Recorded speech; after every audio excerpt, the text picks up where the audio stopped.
Tiago, vamos lá, cara. Você acha que a igreja não exagerou? Você acha que o papel da igreja é esse mesmo?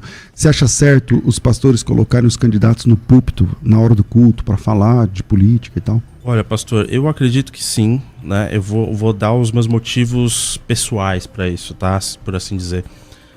Primeiro ponto é o seguinte: em muitas confissões de fé, muitas religiões, nem sequer existe essa questão de que se vale a pena ter um candidato, alguém que represente você num parlamento, numa casa de leis, num executivo, etc. Porque já está pressuposto que essas pessoas têm o direito de participar do debate público, do debate político. Então eu acho isso importante.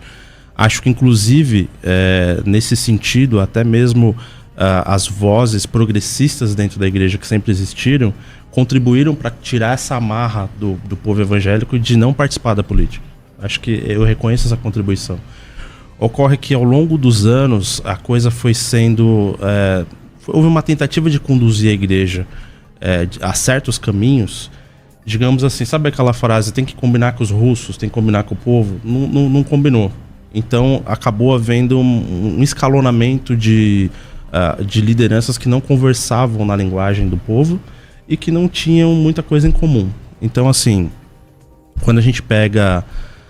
vou dar um exemplo aqui da minha história de vida, tá? Eu fui uma pessoa próxima, digamos assim, em termos de ouvinte e leitor do Ariovaldo Ramos. Eu tenho uma trajetória de militância de esquerda. Eu participei do movimento estudantil. Eu estive próximo quando da fundação do PSOL. Vi muitas palestras do Plínio de Arruda Sampaio, de Luiz Helena aqui em São Paulo. Eu estava lá no meio, participei de tudo isso. E naquela época havia uma retórica, havia uma maneira de se construir a política de cima para baixo, que era uma coisa muito assim, uma retórica do tipo nós contra eles. Uma retórica do tipo nós somos o bem e o outro lado é o mal. E esses exageros retóricos dentro do movimento estudantil, dentro das escolas, dentro das universidades, criou uma certa estrutura de... como eu posso dizer, de aparelhamento ideológico, tal, em que as pessoas começaram a achar que, por exemplo... inclusive pessoas que hoje estão dentro do movimento de esquerda, que todo mundo de direita é fascista ou nazista ou etc. Então você criou do outro lado do pêndulo uma visão muito simplista e muito beligerante em relação às coisas. Eu acho que a eleição do Bolsonaro, a criação do Bolsonaro enquanto produto político eleitoral, ela vem responder a décadas de uma hegemonia ideológica dentro dos centros de produção cultural, centros universitários, etc., em que você tem uma sensação de estagnação, sabe? Então, só para finalizar, eu acho que o Bolsonaro foi uma resposta a uma hegemonia ideológica de esquerda que já gerou uma sensação de estafa por aí. E a igreja, pastor, essa é uma posição que eu tenho com outros amigos que são progressistas. A igreja, ela não está vagando no espaço sideral. A igreja está aqui agora. Se nós estamos numa sociedade polarizada, essa polarização vai entrar na igreja. Ok. Brega. Olha, eu venho de um tempo em que, e até pelo tempo de igreja batista, os batistas em geral, naquele tempo, de 50 anos atrás que eu estou falando, nós tínhamos alguns princípios, e um deles era que jamais um político ocupasse o púlpito de uma comunidade local para defender no estatuto, né? A sua ideia, sua ideologia, seu partido ou coisa que o valha. Lembro-me bem do meu pastor que, quando se aproximavam épocas de eleição, a orientação era: você pode ficar da porta para fora fazendo a sua campanha, mas jamais aqui dentro, e no púlpito jamais.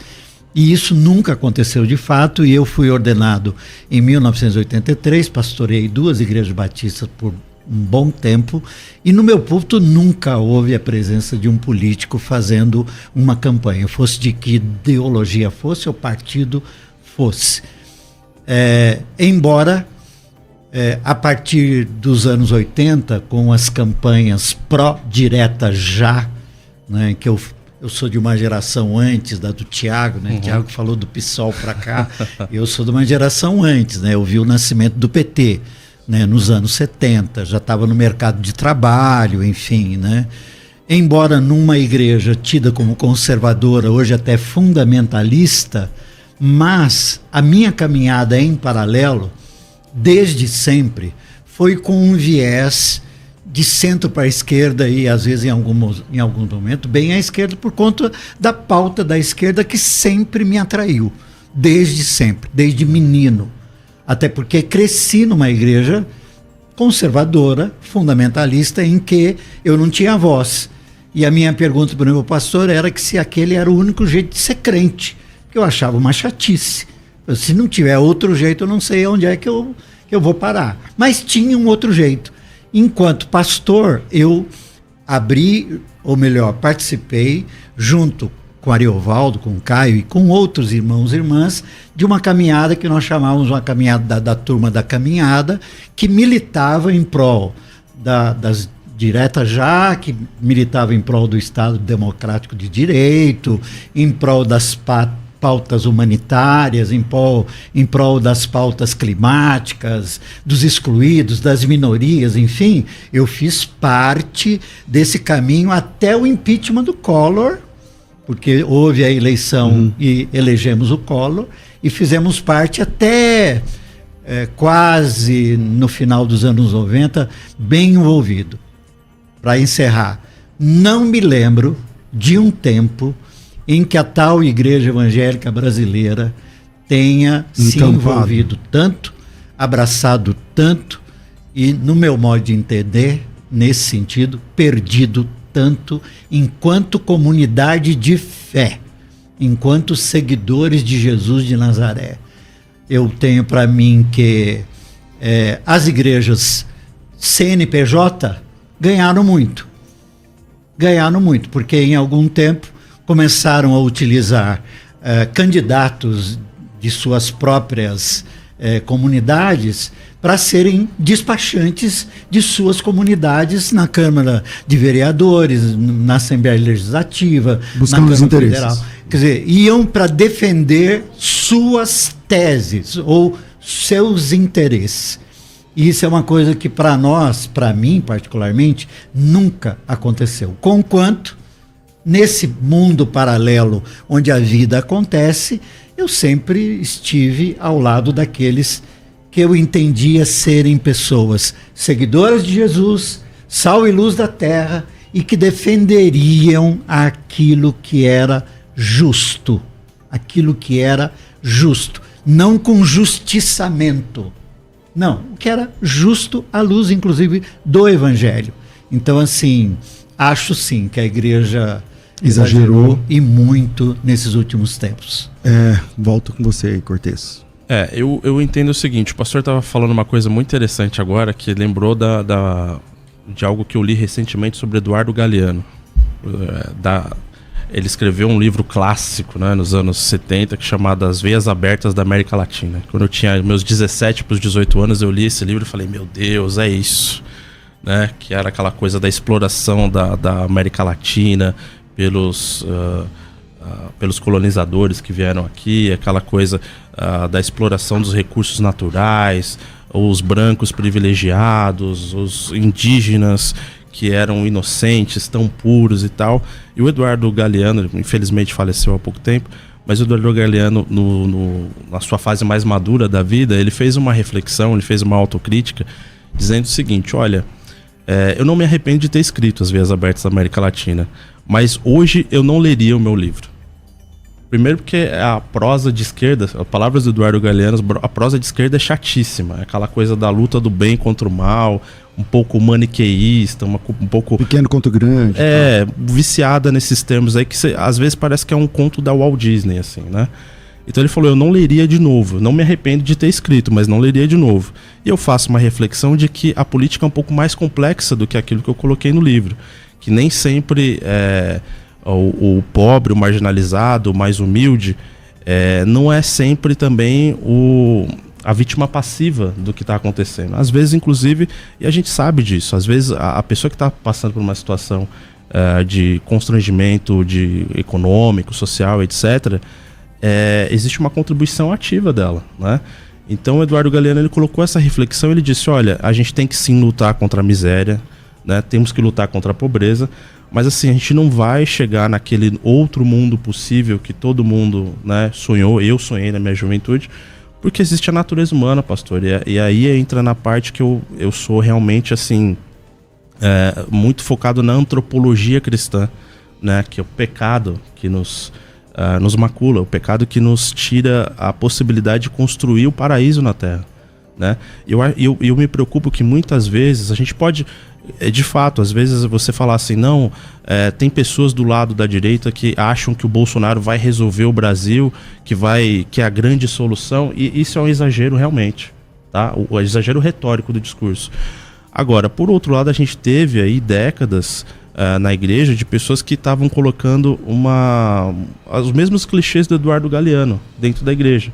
Então, às vezes eu escuto alguns sermões de pastores progressistas e tal, e eu fico lembrando desses clichês do Eduardo Galeano. E o Eduardo Galeano fez essa reflexão, fez essa autocrítica, que olha, a política é um pouco mais complexa do que isso, do que a esquerda lá nos anos 80, 70 dizia que era.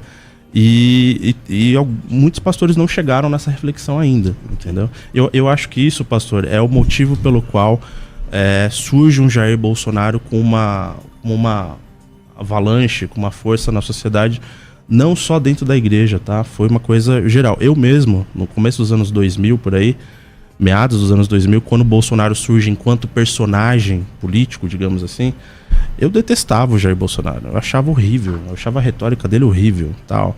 Mas depois você vai vendo que do outro lado você tem também a retórica de uma Gleisi Hoffmann, de um José Dirceu, de aquela coisa que parece que ninguém saiu do Rosário e tal. A esquerda não saiu dos DCEs, a esquerda não saiu do Congresso da UNE de 68 ainda. Então é claro que do outro lado vai surgir o Jair Bolsonaro.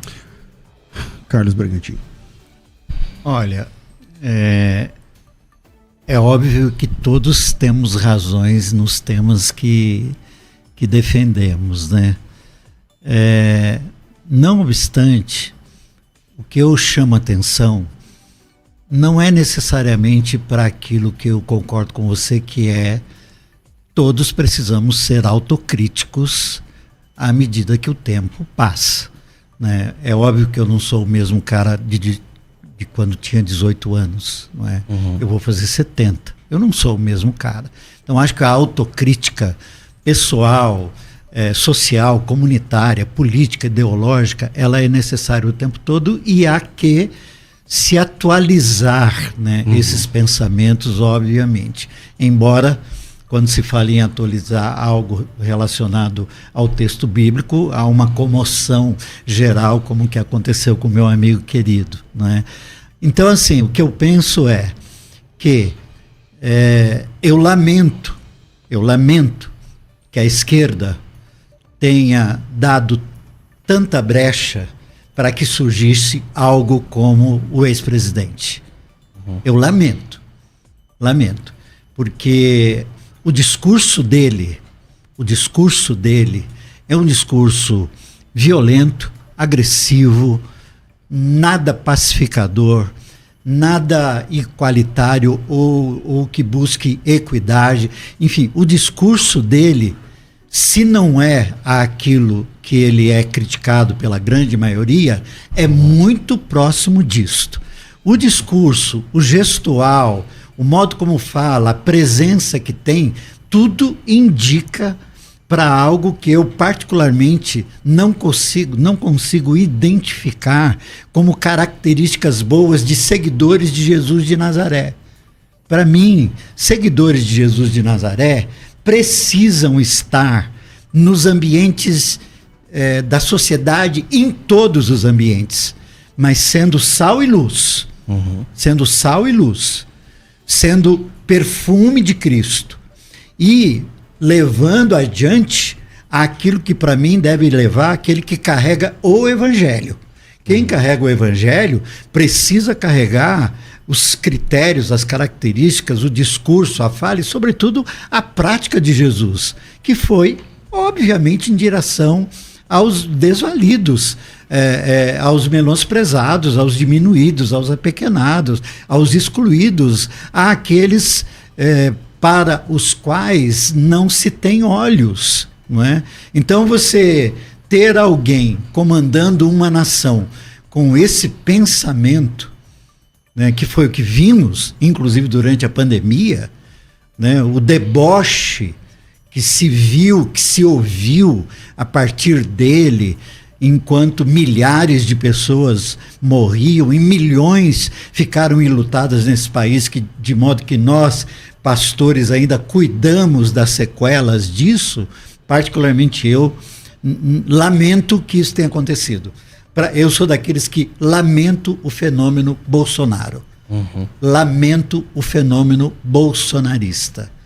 Gostaria que continuássemos tendo debates de direita e esquerda, de centro-esquerda, centro-direita e até de anarquismo, se for o caso. Enfim, coloca na mesa. Mas que nós não beirássemos ter uma recaída que nós vimos pelo mundo afora e que culminou com a Primeira Guerra, com a Segunda Guerra e com tantos outros males e mortes. Eu particularmente não tenho alegria pela morte de ninguém. De ninguém. Parece-me que nem o Senhor tem. O Senhor diz, não me alegro com a morte de ninguém. De ninguém. E tudo que para mim gera algo que tem a ver com a morte, mesmo que seja em palavras, que mata pessoas, contraria o Evangelho. E eu lamento que, parece-me, não contraria a igreja evangélica, mas contraria o Evangelho. Ok. Tiago. Eu concordo que, por exemplo, a gestão da pandemia foi um erro. Foi um erro. Aquilo que, do ponto de vista retórico, da postura pública, foi totalmente reprovável, inclusive dentro você fala da minha gestão família. Da pandemia, isso. Do que você está falando? Eu estou falando de você colocar, você subestimar que realmente morreu muita gente, que realmente foi uma tragédia, que a doença existiu, e que houve uma série de erros aí de gestão que eu não sou militante, então eu tenho que reconhecer quando existe erro e houve erro, nesse caso aí, muito claro. Agora, o pastor falou uma coisa aqui que ele tem razão, mas eu costumo dizer hoje, pastor César Cavalcante, um dos grandes problemas do debate político brasileiro se chama falsa percepção da realidade. Então, assim, muitas vezes eu debato com pessoas de esquerda que estão dizendo assim, poxa, mas olha, a gente tinha que estar discutindo uma pauta programática, a gente está discutindo um projeto de país, e o bolsonarismo, qual é o projeto de país, qual é a pauta programática, etc. Bom, vamos lá.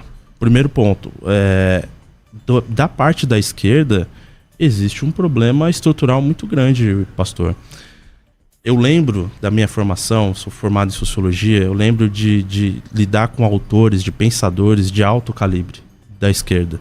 Então, você tinha Caio Prado com Formação do Brasil Contemporâneo, você tinha Sérgio Buarque de Holanda com Raízes do Brasil, você tinha Gilberto Freire com Casa Grande Sem Sala, você tinha professor Francisco de Oliveira, que eu conheci pessoalmente, você tinha Florestan Fernandes, você tinha uma galeria de pessoas altamente qualificadas discutindo o Brasil, pensando o Brasil. Hoje, quais são as referências da esquerda? É o Felipe Neto? É o Janones? Então, assim, a decadência intelectual da esquerda é uma coisa assustadora. E isso também impede que haja um debate de alta qualidade. Né? Eu não consigo ter com uma pessoa, com um militante do lulista hoje, por exemplo, um debate para falar, sei lá, da mercantilização da educação hoje. Eu não consigo ter esse debate, porque essa pessoa está preocupada com pronomes neutros e violência digital de gênero nas redes sociais, que não são pautas das pessoas comuns lá fora, né? Então a gente tem uma falsa percepção da realidade, inclusive, vou dizer uma heresia aqui, tá? Mas, inclusive, é o seguinte, o Lula ele é considerado aí o grande personagem da esquerda brasileira, que reúne os partidos de esquerda, as forças de esquerda ao redor dele, mas se a gente for analisar friamente, o Lula é menos um personagem de esquerda e mais aquela figura do velho populista que a América Latina tanto gosta. Ele é aquela coisa do Perón, sabe? Juan Perón, na Argentina, um cara que governou a Argentina na década de 50, década de 70, aí deixou sucessores. Dos 12 últimos presidentes da Argentina, 9 se consideravam peronistas. Então, é aquela figura do caudilho, do populista que reúne todo mundo ao redor da mesa para conversar. Então, o Lula é o cara que ontem ele estava conversando com o Sarney, hoje ele está beijando a mão do Alcolumbre, aí ele está se reunindo daqui a pouco com os caciques do MDB, que ele disse que deram um golpe na Dilma. Ele reúne todo mundo, os caciques da elite econômica, elite política brasileira ao redor da mesa para poder governar. Eu não vejo no Lula, pessoa física, CPF, um reflexo do pensamento clássico da esquerda brasileira, que é um pensamento que vinha sendo construído com todos esses autores que buscavam a ideia de uma reforma estruturante no Brasil. Não teve reforma estruturante. Bolsa Família dá dinheiro para pobre, comprar comida. Então, assim, a gente tem um BNDES, só para eu concluir aqui, pastor, a gente tem um BNDES que libera... A marca mais notável do BNDES foi em 2010, foi liberado 170 bilhões do BNDES foi liberado para o desenvolvimento nacional. Só que esse dinheiro ficou entre algumas pequenas grandes corporações. Esse dinheiro ficou retido ali entre Andrade Gutierrez, JBS, Braskem. Então, assim, e aí, enquanto ele faz isso, o Lula é o cara que ele concilia as elites brasileiras, ele concilia os grandes empreiteiros, os grandes banqueiros que lucraram muito no primeiro e no segundo mandato dele, ele concilia o grande empresariado através do BNDES, pega os caciques da política e fala, vamos governar junto. Desculpa, eu não consigo ver nisso uma preocupação com os pobres, aquele discurso clássico da esquerda. Eu vejo o velho populista mequetrefe da América Latina. Que o Mário Vargas Llosa dizia que o problema da América Latina é gostar de caudilho. E o problema do caudilho é não gostar do povo, é gostar do poder. Bregantin. Eu também já passei por algo que eu acho que é muito importante para discutir esses temas, né? Eu já desromantizei a política no meu coração há muito tempo. Eu estou nessa fase também, pastor. Como desromantizei outras tantas instituições que são absolutamente necessárias para a organização social, mas elas não são perfeitas, nenhuma delas, nem a família, né? Tanto defendida e proclamada, né? Pela comunidade de fé em geral, mas eu não sou mais romântico nesse sentido. E para mim, tudo que você acabou de dizer é da maior importância, concordo com algumas coisas, outras não, mas, de fato, nós precisaríamos de lideranças políticas que pensassem o Brasil para 10, 20, 30, 40, 50 para o futuro, que pensasse o Brasil. Mas já não temos isso há muito tempo. E por não termos isso há muito tempo, ou talvez nunca tivemos, acabamos gerando uma pobreza quase que irreversível. De modo que, quando se critica o Bolsa Família ou qualquer projeto ou de políticas públicas que favorecem os pobres, eu particularmente sou sempre a favor, porque nós, ou essa política, né, tanto de um lado quanto de outro, gerou no Brasil uma pobreza que envergonha-nos no mundo todo, sendo a 7ª economia do mundo. Então, para mim, não há como não se ter programas para colocar o pão na mesa das pessoas. Porque é gostoso e é bom discutir academicamente, em rodas acadêmicas, os pensamentos dos teóricos mais evoluídos a respeito ou da direita ou da esquerda. É gostoso, eu até gosto disso. Mas quem vive no dia a dia, com as famílias das periferias do Brasil, que eu tenho tido essa oportunidade, dizer ou criticar políticas públicas que chegam aos pobres é quase que uma sentença de morte para muita gente.